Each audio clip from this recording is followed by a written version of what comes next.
this week's installment. When she's not stuck in traffic in Chicago, this actress entraps an army of dads despite her intolerable cruelty, though she may have more darling buds than a Snoop Dogg music video.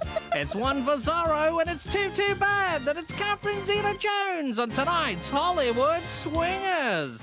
That introduction means it's time for our favourite segment of the show, Hollywood Swingers, where we celebrate those Hollywood movie stars who have made a wee swing into music this week. It is Catherine Zeta-Jones. Yep, Catherine Zeta-Jones, born 25th of September 1969, that was a Thursday, in Swansea, Wales, to mother Patricia, who was a seamstress, and father David, who was the owner of a sweet factory. Oh. Turns out, though, that the factory owning isn't exactly a licence to print money. She had a modest upbringing, but when her parents won £100,000 at the bingo, they were able to send young Catherine to dance and ballet lessons. Jeez, how much was dance and ballet lessons? Pretty expensive in the day. She also took part in school stage shows, and she got some early media attention when she won a national talent competition after singing a Shirley Bassey song. Sweet. As part of her dance troupe, she would go to auditions in London where, at the age of 9, she won a role in the original West End production of Annie. Okay.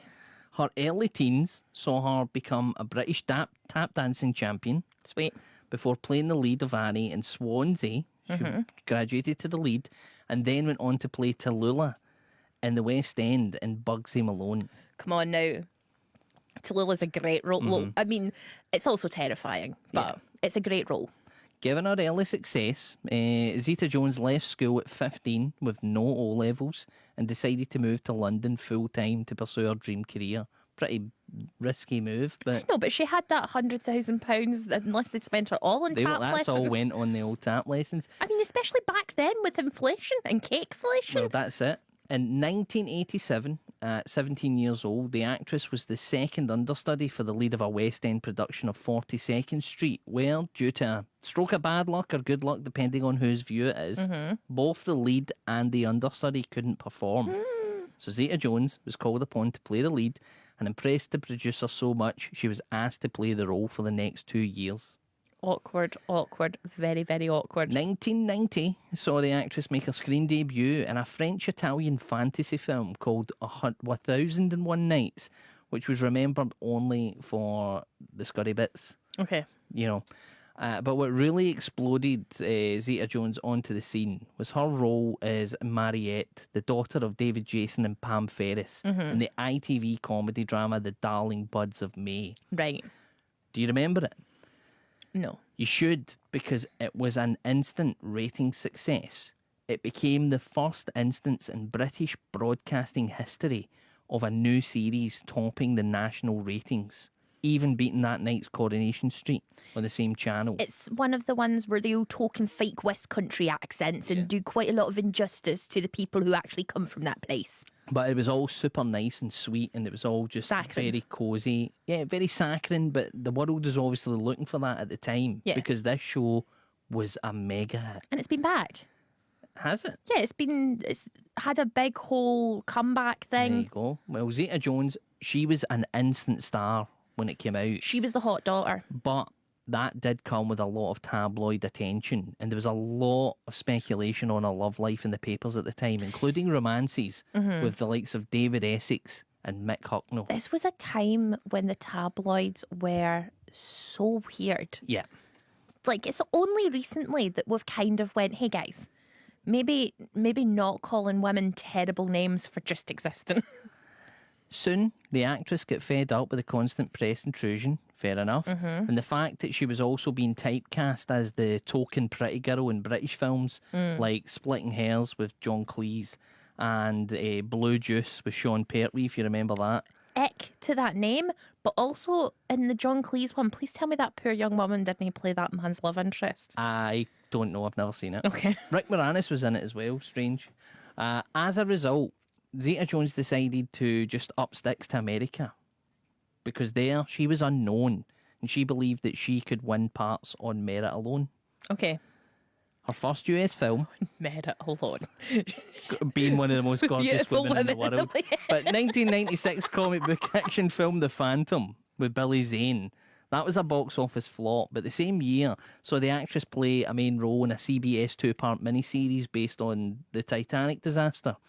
Her performance was seen by none other than Steven Spielberg, who recommended her for the leading lady role in a film he was producing called The Mask of Zorro. Right.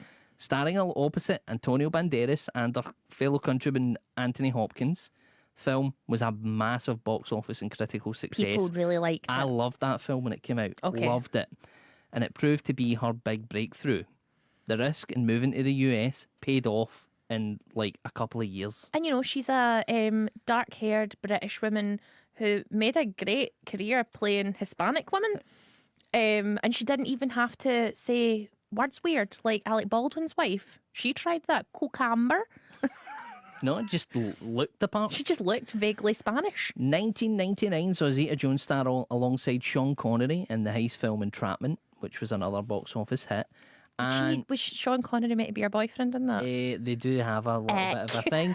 And she had a role alongside Liam Neeson in The Haunting the same year, which was panned. But it was another hit with worldwide audiences. Right. These all seem like she seems to have been in every film that I remember my parents watching. Yeah. For a long time. Like 2000 saw her star in the critically acclaimed films High Fidelity and Traffic. High Fidelity is The one with John Cusack in the music shop. Is she in that? Yeah, and then Traffic was the one with Michael Douglas, Benicio del Toro, Steven Soderbergh, serious drama films. Okay. She was nominated for a Golden Globe for the latter. 2001, she got star billing alongside Julia Roberts in America's Sweethearts. I like that film. And then 2002 saw Zeta-Jones star as the murderous club singer Velma Kelly in the film adaptation of Chicago. It's funny, I even saw that at the pictures at the time. It was a big hit. Like I've never watched it since, but it was massive. It grossed over $300 million worldwide. I'm a musical girl, Paul. I love my musicals. Chicago for me, I can't sit through it. I think it's guff. Despite that, and despite acting opposite award heavyweights like John C. Reilly and Renee Zellweger, Zeta-Jones was the only cast member of those nominated that won an Academy Award. And they must have been seething. Next few years saw hits like Intolerable Cruelty with George Clooney, The Terminal with Tom Hanks, I've seen that film. and she joined the ensemble cast of Ocean's 12. I've never seen it. That's pretty good. Before starring in 2005 sequel The Legend of Zorro, which compared to the first one, bit of a disappointment. Zeta-Jones then wound down the workload for a while after she was diagnosed with bipolar disorder. But in 2009, she returned to the stage for her first Broadway appearance, first appearance on the stage in years.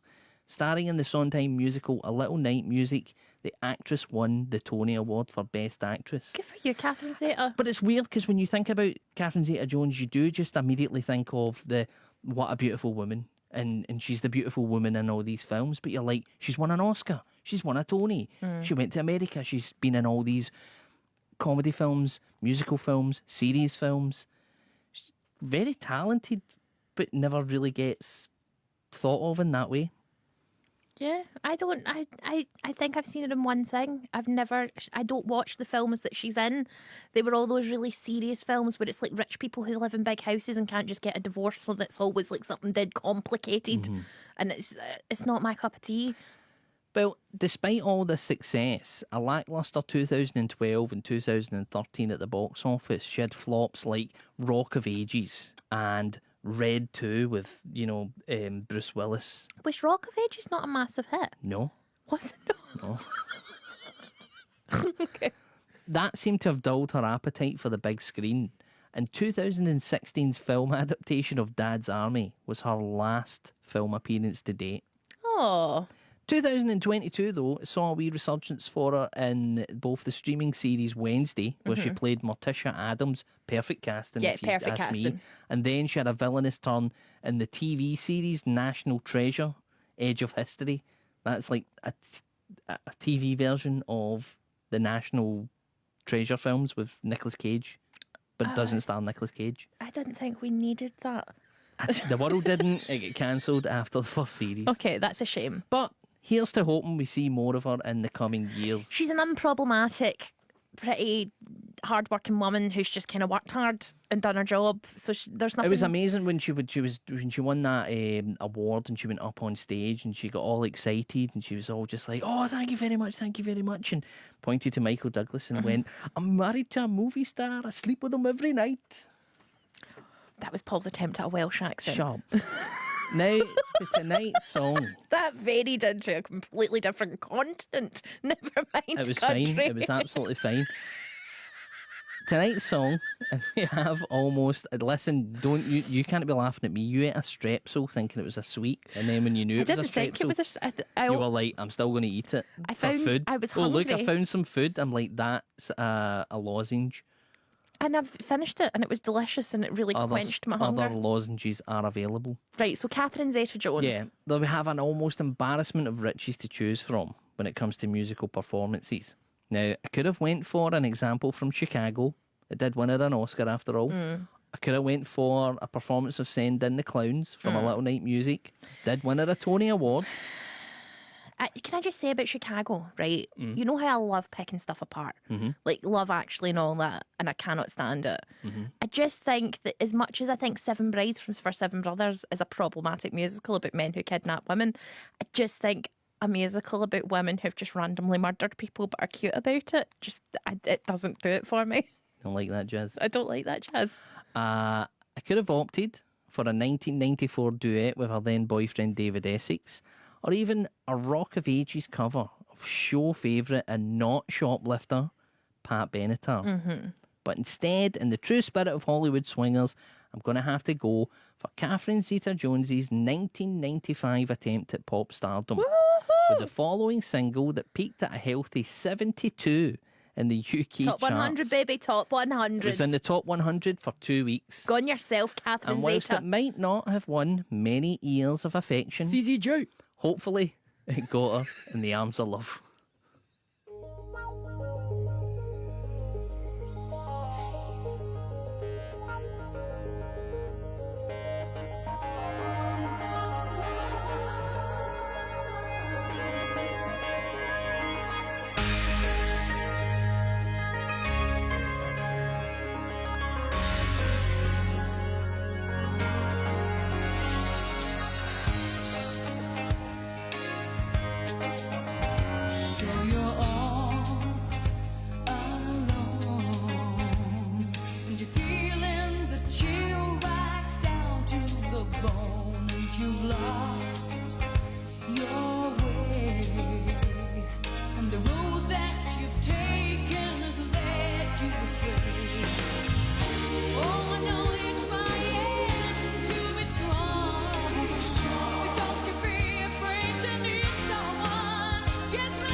Keep you warm and safe in the arms of love. Take away the sadness. Keep it like your smile in the arms of love. There'll always be a place where I can give you shelter. Keep you warm and safe in the arms of love. That was Catherine Zeta-Jones with In the Arms of Love. She's this week's Hollywood Swinger here on the Ashley Storrie Show. We grade our Hollywood Swingers on a scale of 1 to 100 Hollywood Swingers? No, Kenny Rogers Roasters. Whew. We grade our Hollywood Swingers on a scale of 1 to 100 Kenny Rogers Roasters, Kenny Roger being the best and the original Hollywood Swinger. Paul, I'll come to you first. KZJ. KZJ. For some context, that song was produced by Jeff Wayne, who you might remember as Jeff Wayne's War of the Worlds, the composer of said musical. Oh, cool. And I think he had worked with Catherine Zeta-Jones in 1992 in Jeff Wayne's musical version of Spartacus. I am Spartacus. No, I am Spartacus. Everybody's Spartacus. So many Spartacus. I knew a guy who knew a guy who knew Spartacus.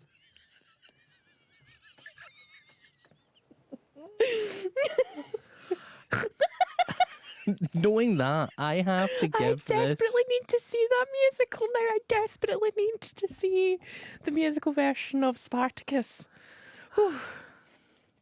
I'm going to give that a good 80. Jump in my chariot. Look at my sandals. Red mark, dead. Blue mark. Hit him in the red and he'll be dead. Yeah. Oh, okay, we can't do this. So sorry, what are you giving Catherine Zeta-Jones? 80. 80 Hollywood.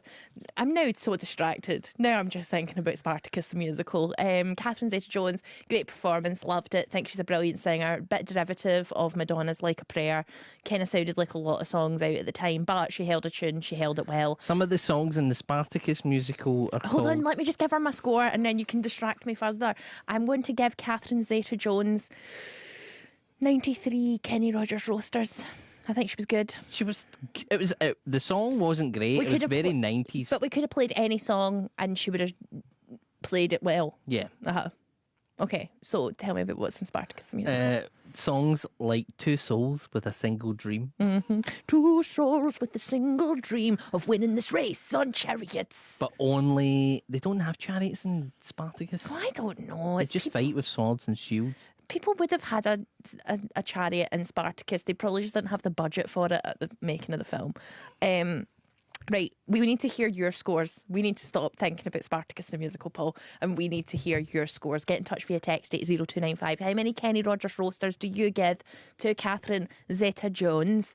Paul, they can also email us. What's the email? It's ashleystoryShow@bbc.co.uk. Or you can WhatsApp us. What's the WhatsApp? 08085 92 95 00. I have got some scores in already. Kate and Sunny Oban says, thought it would be worse. She's beautiful, can act, can dance. What more does she need? 67 Kenny Rogers Roasters from me. There was some darling buds of pleasantness, but I kept thinking of David Hasselhoff was going to join in, says Finlay, which I think it does sound like there was moments where Hasselhoff could have jumped in and sang along with He her. wasn't terrible though. 50 Kenny Rogers Roasters. David which- Hasselhoff is very serviceable in an think we're 80s, 90s way. being too harsh on Catherine Zeta-Jones. Some I of the thought she was scores good. coming in here, I'm like, Mel Gibson got the same last week and was awful. You cannot give Catherine Zeta-Jones 55 Kenny Rogers Roasters for that performance. No. It was a fine performance. It's 80 plus. Got The to be. Rat Man gives a score of 55 out of 100 for effort. Should have stayed in bed. What is this nonsense? Jane Jones says 100 Kenny Rogers Roasters for CZJ. That was incredible. But then again, she is Welsh and the Welsh people do have a notoriously great singing voice. Facts. Get in touch via text. Go compare Guy Welsh. Get in touch via text 80295. Do you know any Welsh people that can't sing? I don't. Expose them now. I don't know a single Welsh person who can't sing. Every Welsh person I've ever met's Do you got a think beautiful Gareth voice. Bale, the footballer, can sing? I think he must have the most beautiful voice and keeps it hidden because he's bullied so much by football fans. I don't know if that's true. Anyway, we've talked about her loads on tonight's show. She's one of our firm favourites. It's Pat Benatar, who is not a shoplifter, despite what her name sounds like, with Hit Me With Your